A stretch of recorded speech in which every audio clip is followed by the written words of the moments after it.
එයා ඕනෙමට වඩා වැඩි. අපි කොහොමද මෙන්න මේ වාක්‍යය ඉංග්‍රීසියෙන් කියන්නේ? සෝ කියලා පාවිච්චි කරනවද? ටූ කියලා පාවිච්චි කරනවද? එහෙම නැත්නම් වෙරි කියලා පාවිච්චි කරනවද? ඇත්තටම හිතලා බැලුවොත් මේ වචන තුනටම තියෙන්නේ එකම අර්ථයක්නේ. වැඩිපුර කියන අර්ථය තමයි තියෙන්නේ. අපි thank you very much කියනවා, I am so lucky කියලා කියනවා, I love you too much කියලා කියනවා. මෙන්න මේ විදිහට so, very, to කියන වචන තුනම අපි පාවිච්චි කරනවා. හැබැයි මෙන්න මේ වචන තුන හරියටම පාවිච්චි කරන්නේ කොහොමද කියලා අද මේ වීඩියෝ එකෙන් අපි ඉගෙන ගමු. ඔන්න අපි පැහැදිලිව මෙන්න මේ වචන තුනේ තියෙන වෙනස්කම් තුන මූලිකව හඳුනගමු. දැන් අපි මේ සෝ කියන වචනය පාවිච්චි කරනවා තියෙන දෙයක වැඩිපුර දෙයක් ගැන කතා කරන්න. ඒ කියන්නේ හිතන්න කෙනෙක්ගේ කටහඬ ලස්සනයි කියලා. හැබැයි ඒ කටහඬේ අමුතු විශේෂිත වූ ලස්සනක් තියෙනවා. අන්න ඒ ගැන කතා කරද්දී ලස්සන කටහඬක් තමයි. හැබැයි විශේෂිත වූ ලස්සනක්. ටිකක් වැඩිපුර අපි කතා කරනවා ඒ ගැන. අන්න එතනදී සෝ කියන වචනය අපිට පාවිච්චි කරන්න පුළුවන්. එහෙම නැත්නම් ලස්සන කෙනෙක් ඉන්නවා. හැබැයි මෙයා සාමාන්‍ය විදිහට නෙමෙයි. හරි අමුතු ලස්සනක් තියෙනවා. ලස්සන කියන දේ විශේෂ කරලා අපි කතා කරනවා. හරි අමුතු ලස්සනක් තියෙනවා කියලා කියනවා. අන්න එතනදී සෝ කියන වචනය පාවිච්චි කරනවා. ඒ කියන්නේ තියෙන දෙයක වැඩිපුර යමක් ගැන තමයි අපි මේ කතා කරන්නේ. ඊළඟට to කියන වචනය අපි පාවිච්චි කරනවා ඕනෙවටත් වඩා වැඩියෙන් තියෙන අවස්ථාවක. හිතන්න සද්දයක් තියෙනවා, මේක මහා කලබලකාරී සද්දයක්. ඕනෙවට වඩා වැඩි මේ සද්දේ. අන්න එතනදී to කියන වචනය පාවිච්චි කරන්න පුළුවන්. ඊළඟට very කියන වචනය. අපි යමක් ශක්තිමත්ව ප්‍රකාශ කරද්දී. ඒ කියන්නේ මොකක්ද? දැන් මට ඕනේ කාට හරි ස්තුති කරන්න. thank you very much කියලා මම කියනවා. එතකොට මගේ ස්තුතිය ගොඩාක් ස්තුතියි. අර ගොඩාක් කියන අර්ථය මට ශක්තිමත්ව ඉදිරිපත් කරන්න ඕනේ. ඒ කියන්නේ මට කෙනෙක් කරපු උදව්වට කෘතගුණ දක්වනවා මම ගොඩාක් ස්තුතියි කියලා. නිකන් ස්තුතියි කියනව නෙමෙයි, ගොඩාක් ස්තුතියි කියලා මගේ හදවතින්ම මම ඒක කියනවා. අන්න එතනදී යමක් ගැඹුරින් ශක්තිමත්ව ඉදිරිපත් කරද්දී අපිට පුළුවන් වෙරි කියන වචනය පාවිච්චි කරන්න. දැන් පැහැදිලිනේ so, to, very කියන මේ වචන තුනටම තියෙන්නේ වැඩිපුර කියන අර්ථය තමයි. පුංචි වෙනස්කම් කිහිපයක් විතරයි තියෙන්නේ. දැන් අපි මේක උදාහරණ වාක්‍ය ටිකක් එක කතා කරලා බලමු. ඔන්න අපේ පළවෙනි උදාහරණය. so කියන වචනය තමයි මුලින්ම මම පැහැදිලි කරන්නේ. she is so beautiful. ඇය ගොඩාක් ලස්සනයි. අර මම කලින් කිව්ව උදාහරණයමයි. කෙනෙක්ගේ ලස්සන විශේෂ කරලා අපි කතා කරනවා. ඊළඟට they are very fast. ඒගොල්ලෝ ගොඩක් ඉක්මන්. හිතන්න ඔයාලා කවුරු හරි කුරියර් සර්විස් එකක් ගැන කතා කරනවා කියලා. කාගේ හරි කුරියර් සර්විස් එකක් ගැන කතා කරනවා. මෙතනදී ඔයාලා කියනවා ඒගොල්ලන්ගේ සර්විස් එක නම් හරිම ඉක්මන් කියලා. දැන් කෙනෙක්ගේ සර්විස් එක ගැන විශේෂ කරලා, කෙනෙක්ගේ සේවය ගැන විශේෂ කරලා තමයි මේ කතා කරන්නේ. ගොඩක් හොඳයි කියලා තමයි මේ කියන්නේ. අන්න එතනදී they are very fast. ඒගොල්ලෝ ගොඩක් ඉක්මන් කියලා කියනවා. එතකොට තියෙන දෙයක් ගැන වැඩිපුර කතා කරන නිසා so කියලා කියනවා. That room is so dirty. ඒ කාමරය ගොඩක් අපිරිසිදුයි. දැන් අපිරිසිදුයි තමයි කාමරේ. හැබැයි මේක අපි ටිකක් විශේෂ කරලා කතා කරනවා. ඒ කාමරේ අපෝ ගොඩක් අපිරියයි, ගොඩක් අපිරිසිදුයි කියලා කියනවා.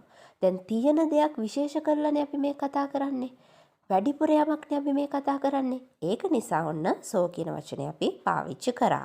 ඊළඟට අපි කතා කරමු to කියන වචනය. මම කලින් කිව්වා මේ to කියන එක අපි පාවිච්චි කරනවා ඕනෙවට වඩා වැඩියෙන් කියන අර්ථය ඉස්මතු කරන්න. My tea is too hot.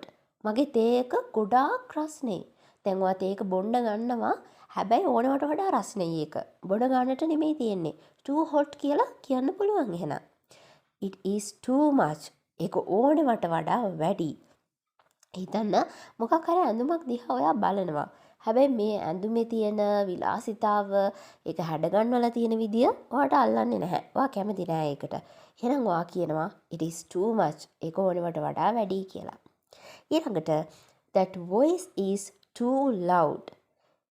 ඒ කටහඬ, ඒ සද්දය ගොඩක් වැඩි. too loud කියලා කියන්නේ ඕනෙවට වඩා වැඩි. loud කියලා කියන්නේ ශබ්දය වැඩි කියන එකනේ. එතකොට too loud කියලා කිව්වම ඕනෙවටත් වඩා වැඩි.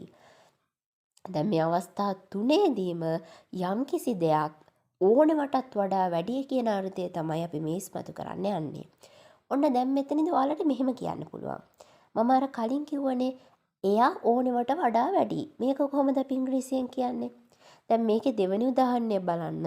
It is too much. ඒක ඕනෙවට වඩා වැඩි කියන එක තමයි මේ දෙවෙනි උදාහරණය.